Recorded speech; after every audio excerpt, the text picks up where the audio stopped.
What's up, y'all? Swerve's podcast. Hey, we're gonna change the name of that, but take some time to do that. Got my guy with me. He's hard to catch. Stephon Martinez. DigDeep. Appreciate you, dog. Throwing Oh yeah, we can't. Throwing it Yeah, down. it's bad news around here. You already know. And we're gonna start that off. How you feeling with like more time on your hands right now? I don't like it. I don't like it at all either. It's crazy. I remember on Wednesday I was headed to the state basketball games, and I host the All-Star game this Saturday, which I had to cancel. We was all looking forward to. Yeah, and like between Wednesday and today now is Monday. I mean, everyth's been flipped upside down. It's like we were just talking. We just got done hooping here or whatnot and getting some runs in, and it's like there's not going to be. Is there going to be gyms open, or the public weight room's going to be open? Like, people that do sports are like, man, no sports on TV. Like, this is terrible. The grind stops, all that stops. But you've been a man that, like, you figure it out, too. So, like, what's some things you do to, like, pass the time, like, workout-wise, watch film, what? I mean, obviously for me, I have, like, 4 or 5 things that are mandatory for me every single day. I'm not going to go in complete detail because that's, like, kind of like on the business side of things. But one is for sure I watch film / read 45 minutes a day. That's, like, has to be done, and I actually started doing that probably 8 to 10 months ago. I had a friend, and he kind of read something, told me that prioritize 3 things that you have to do every single day that are going to get you to where you want to go. So towards what you're doing? Yeah, like, say you're a garbage man. You want to be the greatest garbage man. You're a teacher, and you want to have the highest score. Your kids want to have the highest scores in the school or whatever. Like, whatever your goal is, like, what are 3 things you have to do every single day? They're non-negotiable, not all try to get to. Like, no, like, those have to be done every single day. So one of them is what I just said. One of them is social media platform. And just like advertising and stuff. Yeah, I don't really like. And that's hard, too. You got to buy into the advertising, like, into anything, Yeah, social. Like, I literally had a clientele at the highest level. I was on a phone call with actually yesterday. He actually, like, used my social. He was like, because someone had recommended, another agent had recommended me for him to come in or whatnot. And he was like, yeah, I saw your Instagram. Like, you have all these film ads. You're, like, super detailed. And it's just funny because people don't understand that, like, social media to a degree is your resume. It is. And people make money off that, you know what I mean? So some people buy into that, like, big time. So a lot of people, like, don't read newspapers or anything like that anymore. So, like, I can go get on Twitter, see Steph, you're all over Instagram. So that helps out too. So yeah, that helps out a lot. And I was gonna ask, like, on a lockdown time like this, what's your go-to snacks? You're kind of on the healthy side, so, like, what's, like, 5 things you gotta have, like, in the essential go-to snack? Okay, so I fast. Yeah, okay. Not intermittent fast. You still doing it? Yeah, so I don't.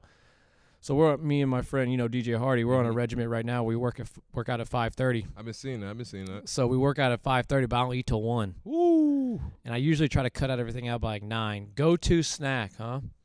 Yeah, especially like a time like this. If you had like 5 things you just had to have in the circle, like, I grab, I'm good. You gotta have a couple drinks too, You had some drinks in there.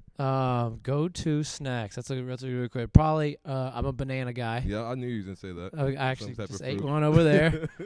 Probably an assortment of like nuts, walnuts. What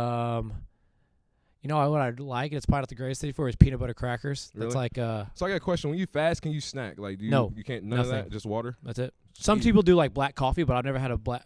I'm a coffee drinker, and that holds me to, like, I've never had a cup of coffee in my entire life. Ooh. And when people see my energy level, they're like, "What the?" I can't. You wouldn't believe it. Yeah, I've never had a cup of coffee. So nuts, banana, water for sure. Water for sure. No, I don't. Once I got done playing, I don't hardly drink any. The only sport drink I drink is Body Armor. That's really? it. Yeah, that's what we were saying. I was talking to Hopkins last night. I just feel like I feel like Powerade and Gatorade just Kool-Aid now. Mm-hmm. I wish I could have drank the Powerade or Gatorade that Florida actually drank back in the 90s. That's probably the Space Jam juice. Yeah. And I was gonna say, so like banana would have to be the fruit. Banana. Yeah, I'm trying to think. I actually like carrots. Like, I'll take like a little. People are laughing at me too. Like, every time I'm at a game, I always have like a piece of fruit in my hand eating it. Because it's hard not to eat something at a concession stand, but if you can at least limit it, like don't come to the game with no food in your pocket and starving. No, because you're going to hit the concession stand about 3 times. That's a death sentence for 2 things of nachos, a couple pieces of pizza. And especially a guy like you got to keep something packing. So yeah, I feel like I get judged if I walk in the gym, I'm drinking a soda or something. I just can't do that. Like, it's not a good look. So we're going to roll into the basketball side of things now. I know you like you said, you do you got to do the film watching and all that. Who's someone you like to look Damian up, Lillard, and critique and learn from? Damian Lillard, Brad Beal, guys that are not like Bron, guys. And why Damian Lillard? What makes his game? He's incredibly skilled, man. Mm-hmm. If I'm watching let's say I'm watching, I want to watch pick and roll or whatever. There's one thing I'm trying to look at. Well, every time he gets a basket, there's 3 or 4 things within that basket that you can teach that are so skilled, and all the options to it. Yeah, I mean he's a really good athlete, but man, he's deceptive. He's fast, slow to fast. So if you had to react, that Dame Lillard is your Dame one. Lillard. And let's go. That's nowadays. Who's old school you like to Old school guy I like to watch. Kobe Bean. Kobe Bean, yeah. Kobe Bean. I thought you'd be more of a Steve Nash guy. I like Steve Nash too, though. He's another guy that every time he does something, you're like, ooh. Yeah, I was playing 2K against Carl yesterday, and just the way he was moving, he's just so silky smooth. He'd make you mad on the court, but he's just getting his. You know what I mean? It looks like he's walking, it does. Not traveling walking, but he looks like he's just moving in slow motion. So easy. But yeah, I like Dame. Brad's hooping, and but I've seen Brad for a while now, so we see that all the time. So yeah. Oh, I got some questionnaires for you about the dig deep and how, because you never really told me about that much. And the first one was, growing up, was the vision for you playing, was it overseas or even some type of pro ball, or was dig deep always the vision? So when I grew up, growing up all the way through even high school, I didn't hardly watch any NBA basketball at all. All I did was watch college. I just wanted to be a college basketball player. That's what I always wanted to do. And you didn't want to do nothing after? Well, I didn't have the stats afterwards, especially because I was a JUCO kid and an NEI kid. If you're going to play NEI, you're going to have to be 18 to 22 points a game. Right. Even if you get 15 to 16, you got to. I wasn't that guy. I wasn't that type of guy. And I was a leader, make open shots, handle it, pass it, do winning things. I was not a get buckets type of guy. Right. I wasn't a team role player, and that's what a lot of people don't buy into now. So I get what you're saying. Yeah, I would say the number one thing I prided myself as a player was I was a leader. Every team I was on, high school, JUCO, and afterwards I was always our captain. So that's kind of what I was. But to tailor back, I always watched college basketball. I remember. So I moved to Missouri when I was 2 from Denver. When my mom moved back here, I lived with my grandma. We didn't have cable till I was 12. Jeez. And you had to find something to do. Well, back then it was channels 2, 4, 5, 9, 11, and 30. Well, on Saturdays, they always had double headers on CBS. Ooh. That was college basketball game? Yes, that was my deal. And that's kind of how I fell in love with Michigan State. But right. No, man. I think when I got done playing in college, I went to a showcase, and it wasn't that high level of a showcase. It was probably 35 of us, but I made first team out of 8 guys, and I actually was going to play semi-pro. It was just something that was $300 a game out of Chicago. Chicago Steam actually is the name of it. And I decided actually not to do it. I was coaching in college at the time, and I just kind of just. Would the coaching drive you more towards, hey, I got some game or knowledge that I really know I can critique players to change in this area? You changed the game a long way, So was that something you look forward to? Let me go to where I can really change it into your own hand. Yeah, I think everybody knew I was always going to coach at some point. Mm-hmm.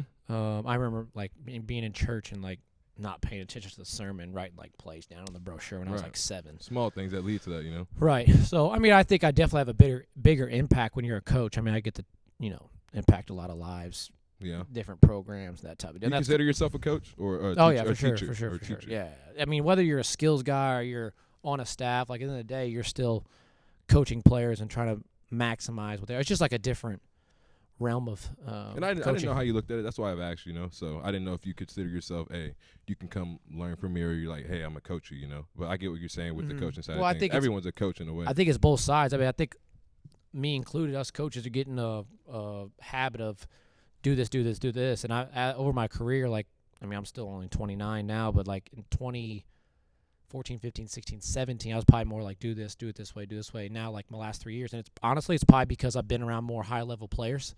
Like, you walk into work out the NBA player, like, yeah, you got to critique them, but you got to be willing to be like, hey, what do you think about that? Right, and buy into their game, and they got to give feedback, and then we get on the same page and then execute. Exactly, bro. And that's what players want as a coach, you know what I mean? They want you to feedback and be honest with themselves. As long as they respect you, then they do that, which...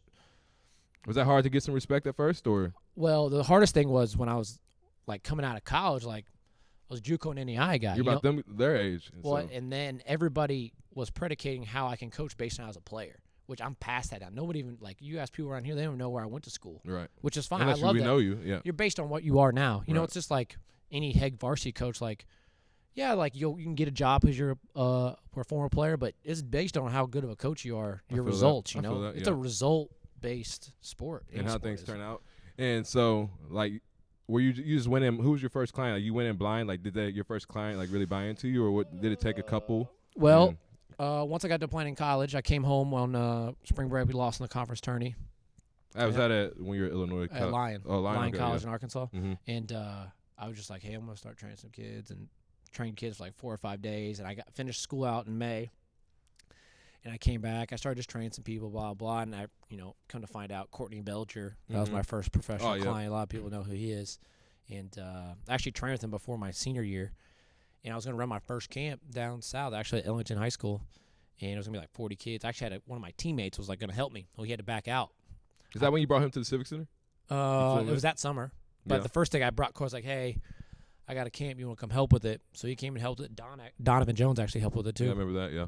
And then I just kind of started working with Courtney, and that was the first summer. He brought one of his guys down here. That first couple summers, I was having like 4 or 5. Yeah, you had like a couple guys in and out of here, and like you just kept on tab, and it grew from then though. Like which I don't bring guys down here no more. That was like 8 years ago? Not that long ago, but it was going on 5. Going on 5? I got a question for that later too, but it's just crazy how it's came a long way. Courtney's your best friend now, and just how buying in and just believing one another like can lead to something good. And I'm proud of it because the game's changing, so it's gonna keep going. And the next question I had was, what's changed in the game as you see, like, from watching now, and don't even base it in our area, but like high school competing in your time to like now? Like, what's the difference that you see? Kids can shoot it from deeper. Is that good or bad? It's good. Stretches the floor. And there's also more players that can handle it. Yeah. Like, I feel like that pressing in high school can aggravate some people for sure if you don't have that many ball handlers. But there's so many more teams now that I see that, like, 4 or 5 guys can get off the rim and at least push the break and throw it ahead. Mm-hmm. Not maybe you come down and break them down, go to the rim, but you can at least push it 2 dribbles and throw it ahead to somebody. At least all 4 players, 4 players on the floor can do that. Your big man's just getting in and going. Mm-hmm. And there's more space too. Traditionally it'd be big gets the rebound to the point, 2 wing runners, rim runner. Mm-hmm. Like, it's not so much that anymore. It's more space and pace. And you think the physicality's changed, or do you feel like the game's still kind of what it was? Do you feel like you guys played it? It was more physical when I played. Yeah, and that was not that long ago. And more fast paced. You feel like it's faster now. You think it's faster now? Mm-hmm. I don't know. You think it's not as fast? I just being on the floor and then really being a bystander, you really feel that difference, So I think it's slower? Yeah, I think it's way slower, because Coach Harlow, he had us pressing and you better get in and go, know. So everyone don't play that game, Yeah, so. Maybe some cases, but at the highest level, the college and the NBA, their possessions and points per game just keep going up and up and up and up. Yeah. Now, points per game is probably because they're more efficient. They shoot more threes with layups and free throws. So that was the next question I was going to ask. What do you like to change in the game? I already know we're going to go with that. High school? It's going to make the game go way faster. Yeah, high school. Oh, shot clock. Shot clock. Oh, yeah, for sure. So many possessions. I'd love to see a shot clock. But that make the games go from at least 50 to... And I understand why some don't want it because they don't have the talent pool and it'll magnify that. But I think that having a shot clock, if you're a good coach, it'll magnify that you're good. Yeah. Because you got to coach into halves, into quarters. And it just creates good basketball, No one wants to watch a dribble show, It's just like what we were talking about, the UFC and scoring. No one wants to go into, like, something blind or hold the ball all quarter, It wants to be a sport, so. Oh, if you're up 10 with 3 minutes left in a high school game, it's over. Yeah. Holding it, you better foul, Free throws, you're done for. Mm-hmm. So ain't no catching up. Especially now, they're going to dribble it out. Yep. And it's crazy. It's crazy to see, but. If you have one good ball handler. Yeah, it's done for, and he can shoot free throws, it's definitely over. It's definitely over. It's done. I feel that. And then so you did the JUCO and then you went to Lion and all that. Give some recruiting tips on for JUCO players on getting out to the next thing. For kids coming out of JUCO? Yeah, and not even just JUCO players in football, basketball, just recruiting tips, on how to move on. Stay away from the bad stuff. Yeah. Stay away from the bad stuff and create a routine. Yeah. My JUCO, we were good. My freshman year, we were really good. My sophomore year, we were not so good. And my freshman year, ended up leaving and actually ended up coming back the year after for my sophomore year. And my sophomore year, we had 7 sophomores. I was the only one that moved on because we had a bad year. People think acting bad and stuff, acting up or what? Grades weren't good, acting bad, that type of. That's hard, bro. People think they can just go to a JUCO and just ball and no school, bro. Like, it's not that at all. No. So I would say stay away from the bad stuff. I mean, not that all JUCO's bad, but you can venture off in some other stuff. It's it's kind of like, where we're from. You're in a small area. You're going to be playing fire a lot because there's not a lot to do. Right. So. But when, I guess, you buying into your JUCO time, you enjoyed the time at Lion, you know what I mean? Like, oh, this is a breeze. I loved my JUCO. You did? I had a great time at my JUCO. Just because it was actually in a bigger city, like 150,000 people. Mm-hmm. Same city as Bradley University. Mm-hmm. But yeah, man, just stay locked in what you got to do. Regards to what are you there for? You're there for your academics that are free, and then you are there to move on afterwards. You don't want to go JUCO and then not have nowhere else to go, and now you got to pay 2 years of school. Right. Waste of time. No, waste of time for sure. And just there's a lot of people going other ways. I mean, you're a bunch of misfits. It's not all a bunch of kids that got 3.5 GPAs and had Division I offers and come there. You got misfits. So with that, there comes maybe some characteristics from people or lack of discipline or obedience or whatever. So you got to go there for what you cannot get ventured off, and then getting a routine. Getting a routine of how you're going to study, how you're going to work on your game. Not just, I'm going to go work out, do this. Okay, I do this on this day. Exactly. So at this time, and just like you said, you got to wake up and make sure you get stuff done, and that's just going to make you feel better. And he told me that a couple weeks ago, and I started doing it. I feel better. Things are falling into place, and you just got to start a schedule. Doing it. Yep. And then let's see. Oh yeah, I like this question. Is there anything in your high school career or college career as a player that you wish you can go back and accomplish, or you're all right? I mean, I wish we would have had more team success in high school. We were okay. We were a couple games over 500 or whatnot. I wish I would have been more assertive. To yourself? Yeah, I really didn't get – I mean, there's certain reasons why. I was raised by my mother. My mom – she gave me the love and care, but she didn't give me, I tell her this, she didn't give me the, hey, you played bad tonight. What are you doing? You got to be better. She always just, when I get done the game, good job, that type of deal, because I had no father figure. Even when you played bad. Right, yeah. Right. So, I didn't get that dog, people, how they know me now, until I went to JUCO. Right, that's what really turned me into, people know how I am now. I'm very straightforward, straight air, know what I want, don't want, that type of deal. Because there was some stuff that went on in my high school career that I could have corrected that was going on the team that would have benefited my recruiting and my statistical results, which I just didn't. I kind of just sat back. I was this little guy. You feel like that would have been off better for your college too, if you would have made that step? Yeah. Yeah, for sure. I wish I would have done that in high school, and it would have tailored into my – I got that when I went to college because I got put in that environment. Right. I was in a dog environment. You're going to turn into a dog, or you're going to roll over. Right. But in high school around here, I just didn't do that. I was very laid back, wasn't confrontational. Now, I'm super confrontational. Not ruthless, but just hey, dude, what are you doing? Right. Why are you doing that? Right. Which, I hope people do that to me too. And I get that, and then with no father figure, and some people can relate. It's hard. You want that on you. You know what I mean? You don't. You want that gnat on you. You need to pick it up. You ain't played that. You didn't play good today, and I'd want that too. So I get. No, it's funny how people they'll go through something, the mistakes, and they're like, "Oh, I'm going through this."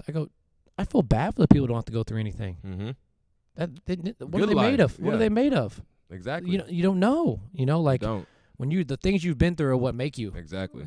You've seen that with me, and look where you came from. So right. You just got to keep building. Yep. And but you feel good. Nothing in college you'd rather go back and do? Oh man, Like as a player. I'll tell you what I wish I would have done when I came out of JUCO. Jermaine and Donovan, we both went on a visit to Culver Stockton out of JUCO. They offered all three of us. Oh my God. And they accepted it. I left and went to Lion because there was a guy that was on the visit at the same time, and he was transferred from D2. And he was better than me. He was better than me, but he was going to come in and be a senior. He was going to be there 1 year. And at Lion, I could just step in and start. But historically, Lion had been bad. Actually, my senior year, we set like 8 school records for wins and stuff, which is cool. But yeah, Culver Stockton ended up making the Elite 8 in the national tournament. Back to back years, Elite 8. That would have been fun to watch, man. Mm-hmm. That was crazy. I didn't know that. Yeah, that's crazy. That's good. Yeah. And that's about it. And we're gonna get towards the end here. What's some visions you got for yourself for the next 5 years and the DigDeep brand? Where do you see it? Because you said it's been 5 years since it came up. What do you got? What's next? Mm-hmm. I really don't. I need some more people helping me for sure. And I actually told people this yesterday. I have one trainer that's underneath me, Fred Garman. He does a great job. But I told somebody yesterday, like, I bet you I've had 30 kids I've never seen in my life or not heard from. They want to work. They're like, I can't get to them. Like, I literally can't get to them. That's hard, man. Yeah, you're dry. You're literally because dry. Yeah. What I believe in, like, what I think that I can make a player better no matter what he is. Like, everybody has a different ceiling. Just it's not cool to see this player. It's this, and I can't get to make you to that because I just don't have the availability. But yeah, and then hold on, let me stop you there before you finish your question. Do you feel like, and it's hard, like with a brand like this, like people might just want to work with you. You know what I mean? So you think that's the problem too, or?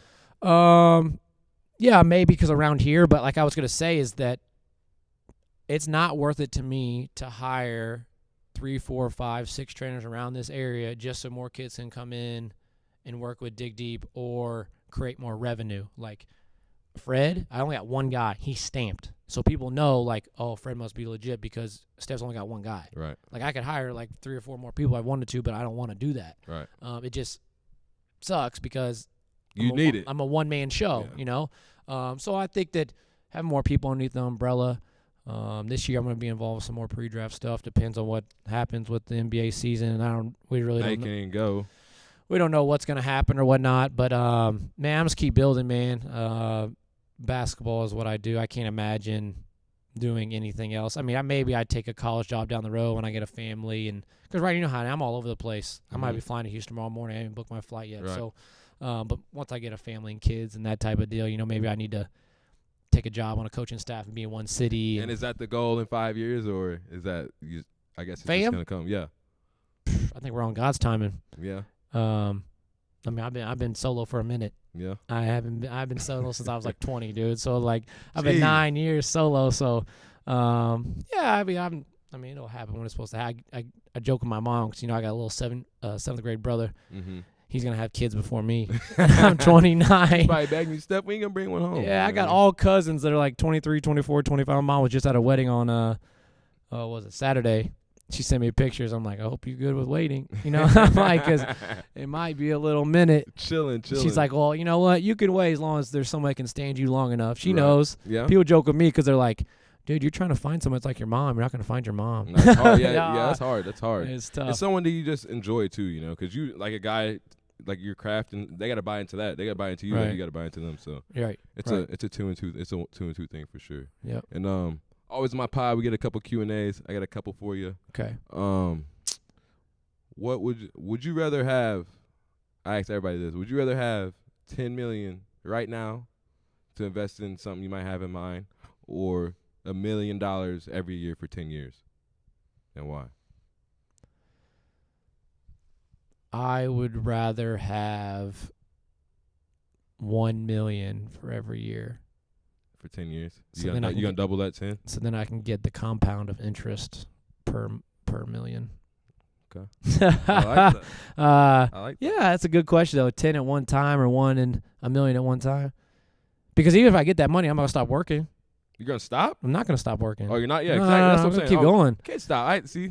Some people. That's why I asked it. Some people might get the money, and but I wouldn't even know what I'd put it in. Exactly. Man, stock market been killing me.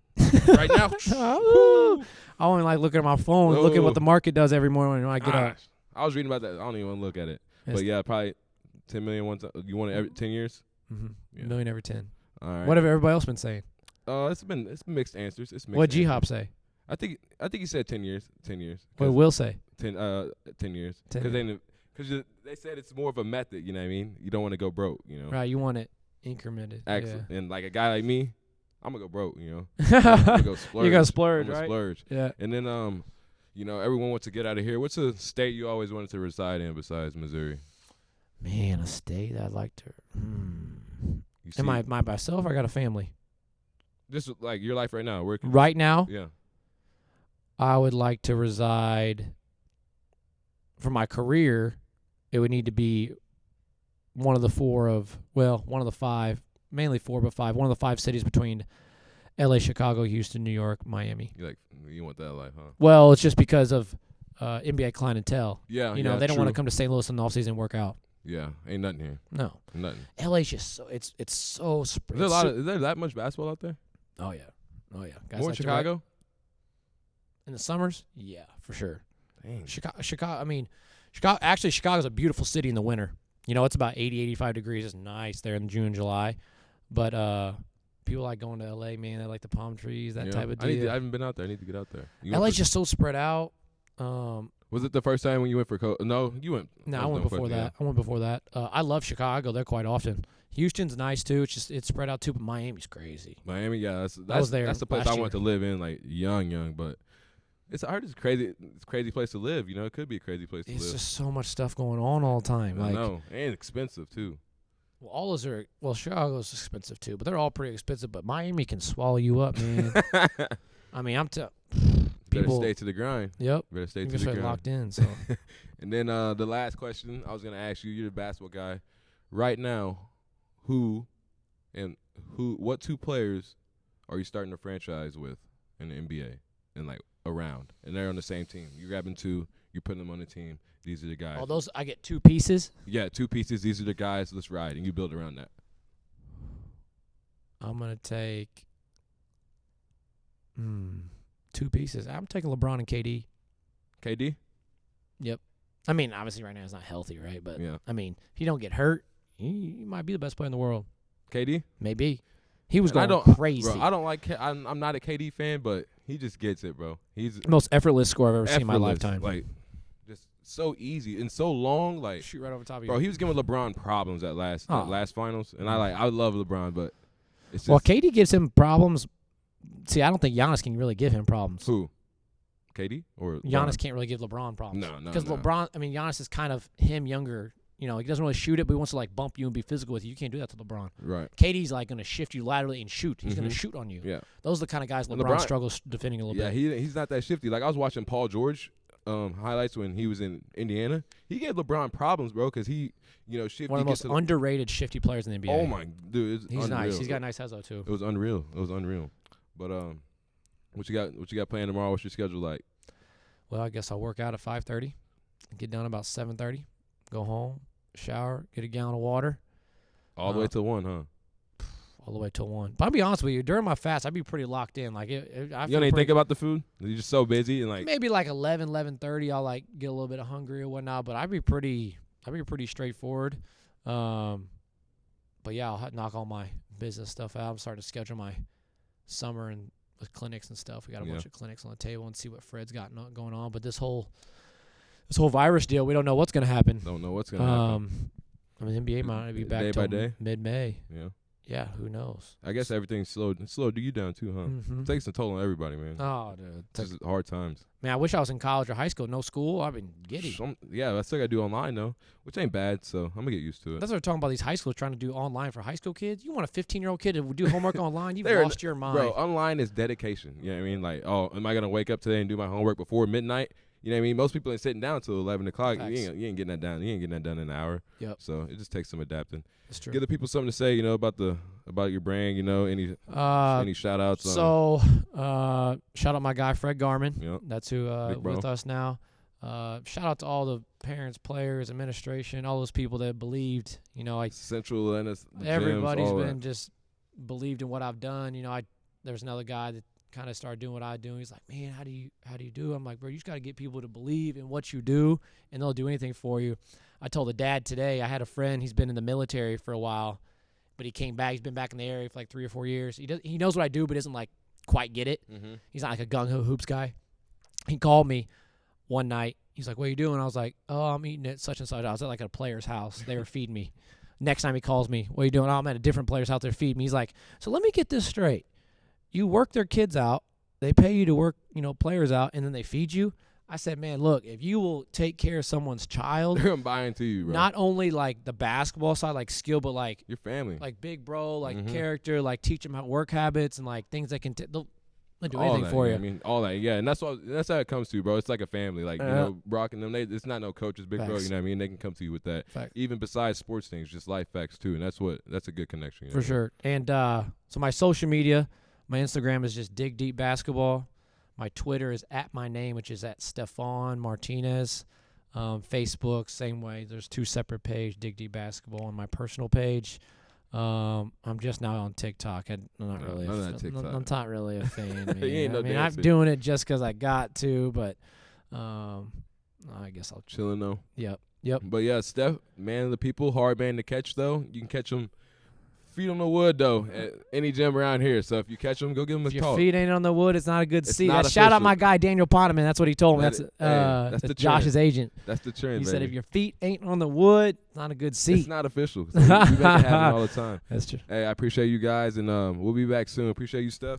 Appreciate you, dog. Corona appreciate you. We'll be back, baby. Thanks.